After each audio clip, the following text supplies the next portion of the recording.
We got 9 more questions here today. We get to question 65 overall. We asked you to play along on Twitter, #TheStarters.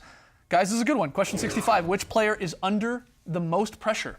I think Russell Westbrook has a lot of pressure on his shoulders. He doesn't want stars leaving him again. Melo and Paul George can leave in the offseason. He's going to be 30 next year.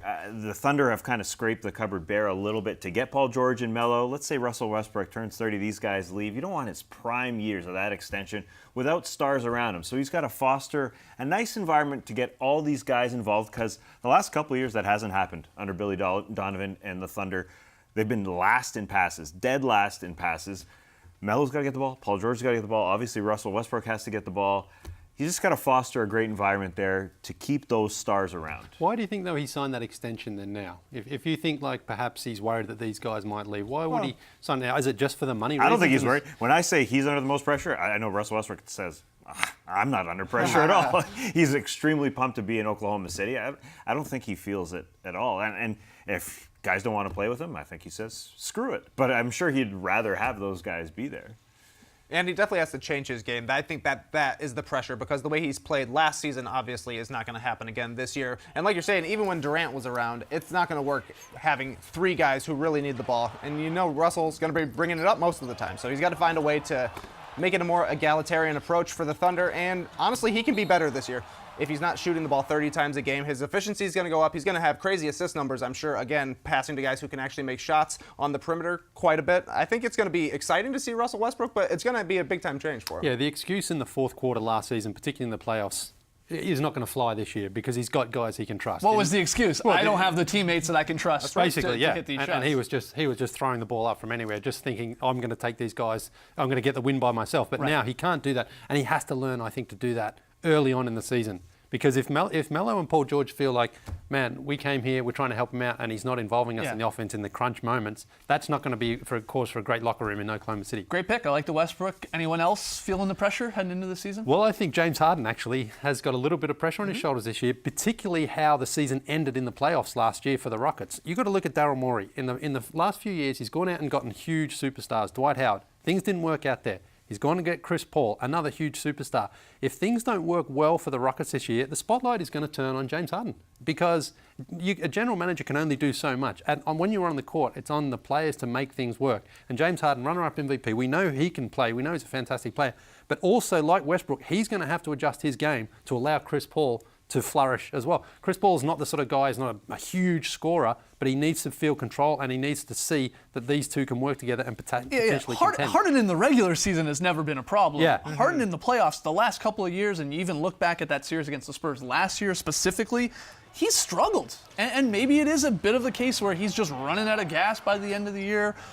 He doesn't have that really excuse now with Chris Paul, but he was honestly he was pretty brutal in this series against the Spurs. Yeah. I mean, he only averaged 25 a game for him, horrible, bad shooting percentages, a lot of turnovers. He was asked to do a lot, but you're right. Now Chris Paul is there. There's no excuses, really. It's going to be tough to make it work. He's still got a ball handling responsibilities, pick and roll, who's running and all that, but I'm with you on James Harden being under a little bit of pressure here. Yeah, they're sort of similar scenarios. Chris Paul and Westbrook, stars have joined them. The difference is Chris Paul's going to have the ball in his hands a lot.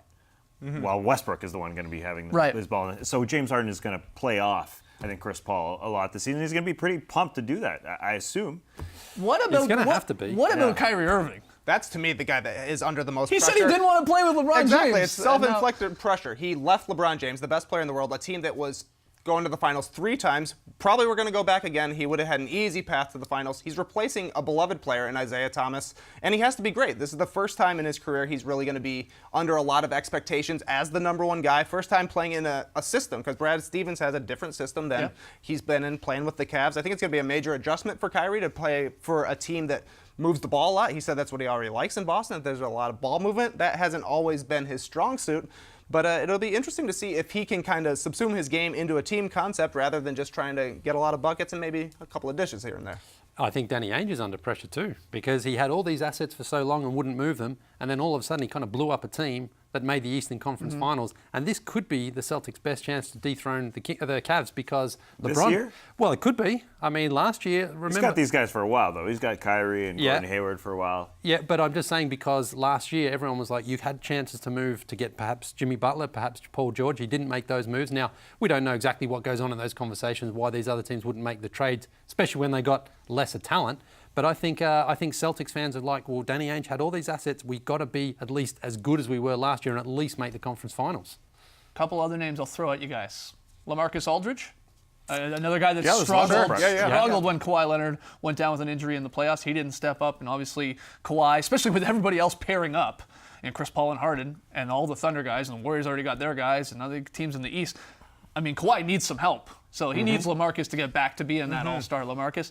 I think you could throw in maybe an Andrew Wiggins, who Definitely. just signed his massive contract extension. Now there's a little bit more pressure for him to make it work with Butler and Towns. And maybe even Kristaps Porzingis. Now that Melo is gone, you're in that New York media where all eyes are on you. He is now being asked, at a very young age, of course, to be the star player on that team. You know, expectations for the Knicks are not super high. No one's expecting them to win 50 games. A lot of people don't even have them making the playoffs. But he needs to prove, I think, pretty early on here that, oh, yeah, they made the right decision here. I'm the future, I'm the guy, and let's go with me.